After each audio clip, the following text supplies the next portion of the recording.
Alright, so let's go ahead and take a look at the second part of congruent triangles.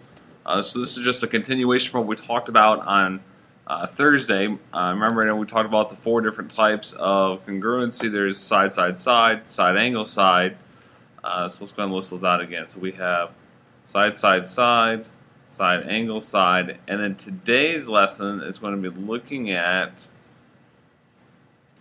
angle, side, angle, and angle, angle, side. So now remember, if we're talking about angle, side, angle, right, we're talking about this little guy right here. What we're really talking about then is we have two pair of angles that are congruent. Oops.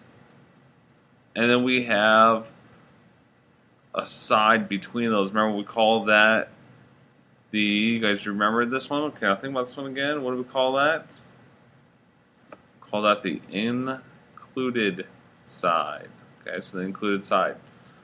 So let's go ahead and take a look at our diagram. What would angle, side, angle look like? Well, if we take a look at our diagram, you can see that we have one pair of angles that are congruent. Then we have our second pair of angles that are congruent. And then we have the included sides that are congruent. Therefore, we call this angle, side, angle. Okay, so angle, side, angle. Now, angle, angle, side, although it's the same letters, just a different permutation, this actually makes all the difference in the world. Because now what we're going, think of it as going around the circle on a triangle. You're going around and around the triangle. You're going to see an angle, followed by an angle, followed by a congruent side. So this is slightly different. In this case, notice we don't have an included side. All we really have, we have our angle that we see here, right here. So there's one angle. I see my side, it's way out here. And then because of vertical angles, these two angles right here are equal. So therefore we call that angle, angle, side. Angle, angle, side. Okay. So what I want to do real quick then again is we're going to go ahead and take a look at this. And there are three examples that we're going to go through and we're going to kind of see which one of these applies. So we look at our first example. Alright, we're looking at this example right here. And again, we see that we have two triangles. I mean, it's really two triangles that make up a whole triangle, but we have two triangles. And we can clearly see that we have two angles that are equal. But what I want you to notice is that we have a right angle right here.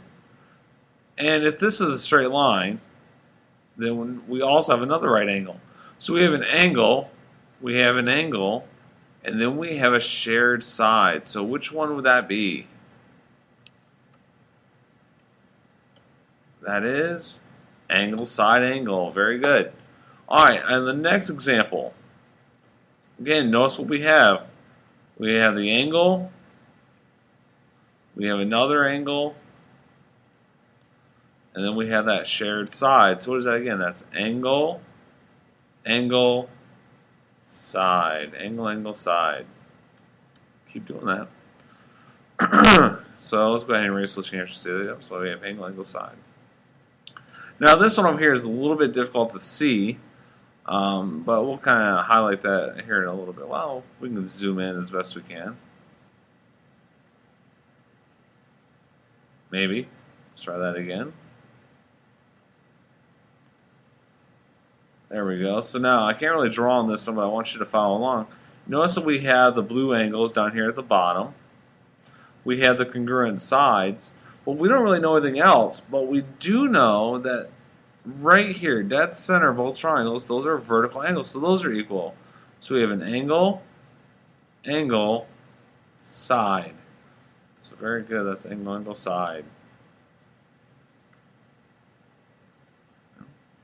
And then what we can do is the whole point of learning about this is to learn how to complete proofs based on congruent triangles. And so we're actually going to see a little bit of a preview of the first unit and the next term, and that is our quadrilaterals unit. If you look at shape WXYZ, you might recognize that as something that you guys maybe played with over this weekend, being nice and breezy and a beautiful weekend. This is a kite. And so what we're going to do is we're going to show that YZ, okay, so YZ right here, and WZ are congruent. So now remember, when we do proofs, the first line of any proof is always what? Okay, so it's always the given. So let's go ahead and write that out. So what are our two givens here? We're given that WX or that YX is congruent to WX. One of the things I suggest when you do a proof is that you always mark those off on the shape. So we know that YX is congruent to WX. So there we go. So YX is congruent to WX. And why do we know that? That's because it is given. Okay. What else do we know? Well, we know that ZX, so this line right here, this vertical line coming all the way down, right? ZX bisects YXW. So in that sense, we actually get, what does it mean to bisect? It means to cut in half. So therefore, we get a pair of congruent triangle or angles right there. So we're looking at this. Okay, now I know that. All right, that was given to us.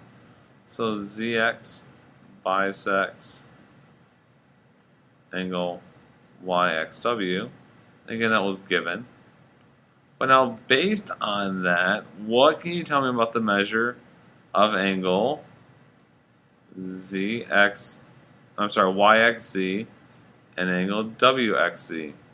Okay, so what we should remember is that angle YXZ is congruent to angle WXZ, and why is that? And let's come on the definition of angle bisector.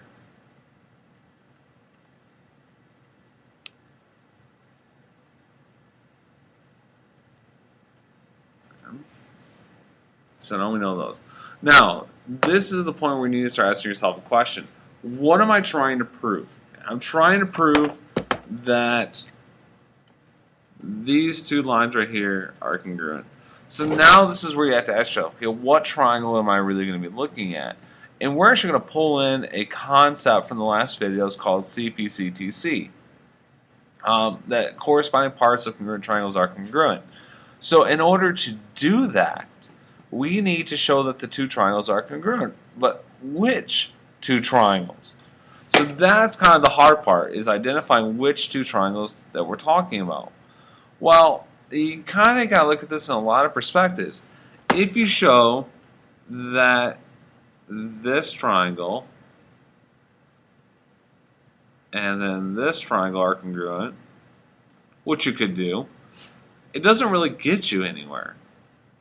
The best that you could find out is that, you know, this and this are equal. That's about the best you can come up with, which really doesn't do us any good. So what we need to maybe see is looking at this from a different perspective and looking at our two triangles as these two triangles right here. Now, when we look at that, again, I'm going to kind of draw that with a highlighter.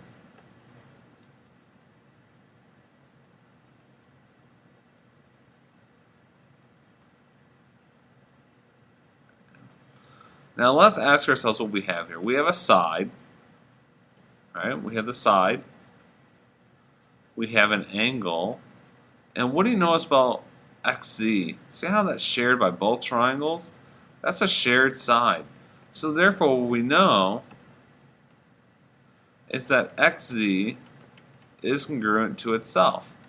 Now this goes way back.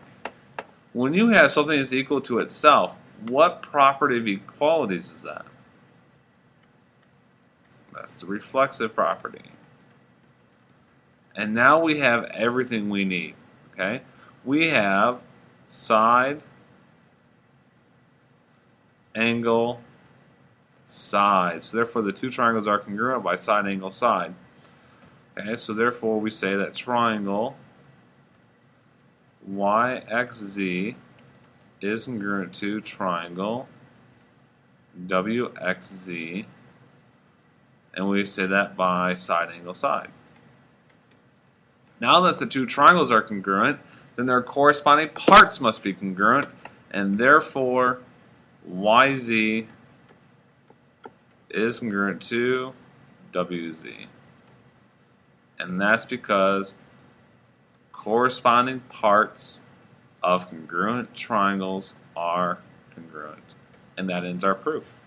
So you can see how we use the concepts of triangle congruence to prove that different properties of different shapes. We could have also used this to show that the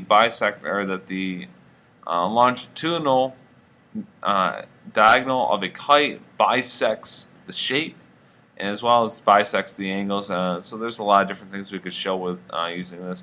But this is just kind of a very simple activity to show you how we use triangle congruence postulates. So hopefully that helps you guys out, and make sure you download the worksheet for your homework tonight.